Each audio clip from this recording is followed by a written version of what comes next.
खूनी कुआं। सीमा गर्मियों की छुट्टियों में अपनी नानी के गांव आई थी। सीमा नानी के घर पहुंचने के बाद अपनी नानी के पैर छूती है और उनसे आशीर्वाद लेती है।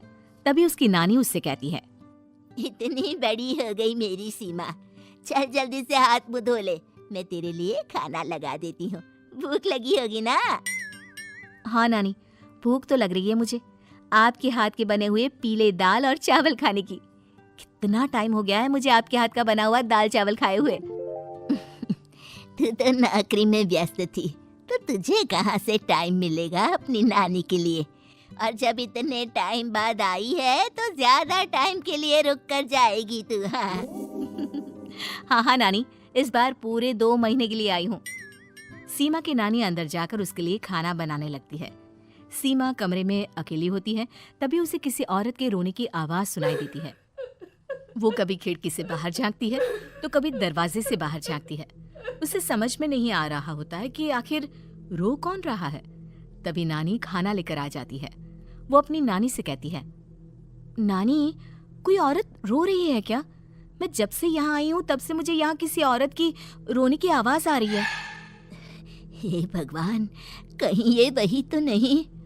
बोलो ना नानी। अरे कोई नहीं रो रहा, ये तेरे मन का वहम है।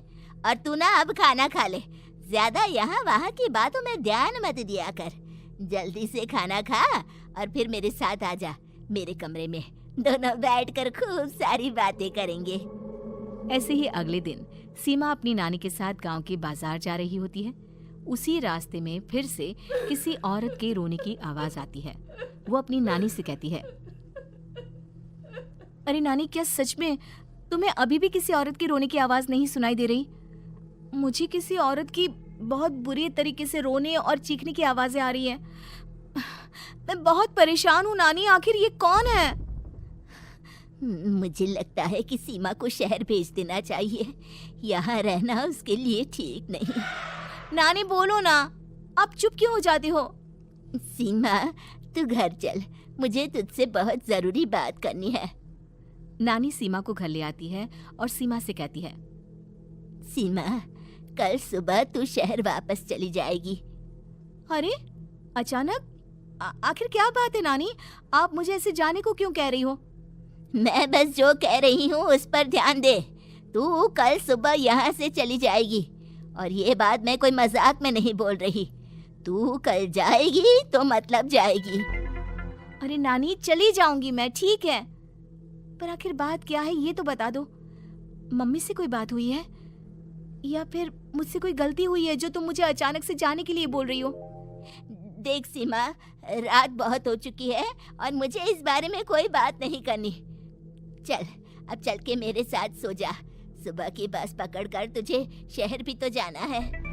सीमा को अपनी नानी का ऐसा व्यवहार देखकर बहुत ही अजीब लगता है। उसे कुछ समझ में नहीं आ रहा होता है कि आखिर उसकी नानी उसे अचानक से गांव छोड़कर जाने के लिए क्यों कह रही है। ये सारी बातें सोचते सोचते सीमा की आंख लग जाती है और वो अपनी नानी के साथ सो जाती है। ऐसे ही आधी रात को सीमा को फिर से किसी औरत की रोने की आवाज सुनाई देती है। वो उस औरत की आवाज सुनकर बार बार करवटें बदल रही होती है और तभी उसे सपने में भी एक अजीब सी औरत की परछाई दिखाई देती है, जो इतना चीख चीख कर रो रही होती है कि सीमा डरकर उठ जाती है। वो पूरे पसीने पसीने हो रही होती है। वो अपने आसपास देखती है तो घर में बिल्कुल शांति का माहौल होता है। सीमा घबरा जाती है। वो अपनी नानी को जगाने की कोशिश करती है, मगर उसकी नानी नहीं जगती।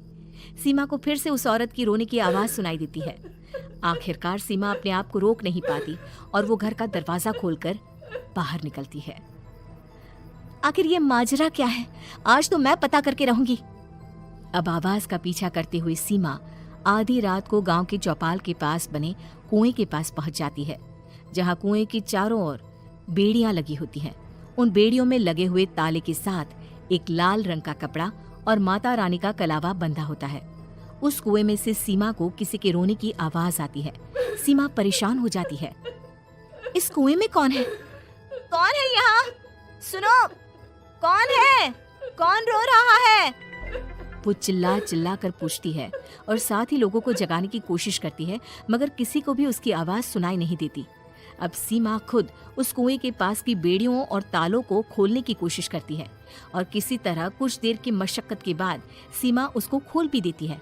और जैसे ही वो कुआं खोलकर उसके अंदर झांकती है, सीमा उस कुएं में गिर जाती है।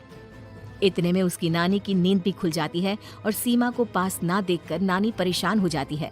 नानी घबराकर पूरे घर में उसे ढूंढने की कोशिश करती है, जिसके बाद उसकी नानी और सभी लोग उस खूनी कुएं के पास जाते हैं और सीमा की नानी कुएं के पास खड़ी होती है। सभी गांव वालों और सीमा की नानी को सीमा के चिल्लाने की आवाज आती है, बचाओ, कोई मुझे बचाओ।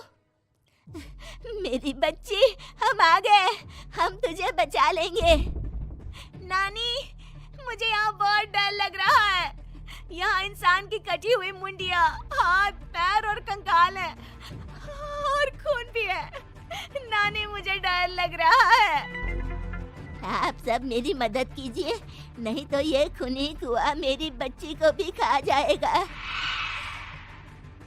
अरे मुझे तो ये समझ में नहीं आ रहा कि आखिर इस खूनी कुएं को खोला किसने।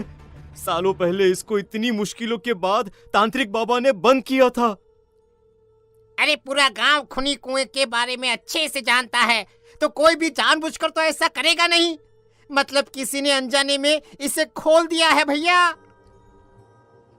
सीमा को इस बारे में मालूम नहीं था और जब से वो यहाँ आई थी तभी से उसे किसी औरत के रोने की आवाज़ें भी सुनाई दे रही थी। कहीं सीमा ने ही तो उसे नहीं खोला। अगर ऐसा है तो फिर सीमा का बचना बहुत मुश्किल है। वहीं कुएं के अंदर सीमा रोते हुए बैठी होती है कि उसे आवाज सुनाई देती है जो कुएं के बाहर खड़े गांव वालों में से किसी को सुनाई नहीं देता। आज सालों के बाद मुझे ताजा खून मिलेगा।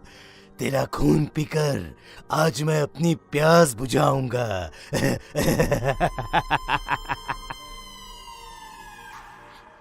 कौन है? कौन है?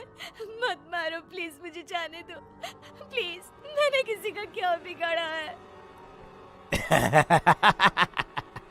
वो तुझे मरने के बाद पता चल ही जाएगा।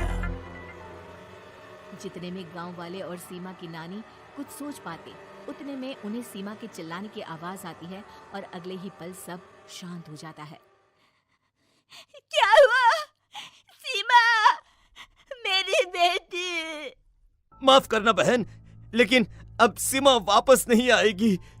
हमें एक बार फिर से कुएं को बंद करना होगा।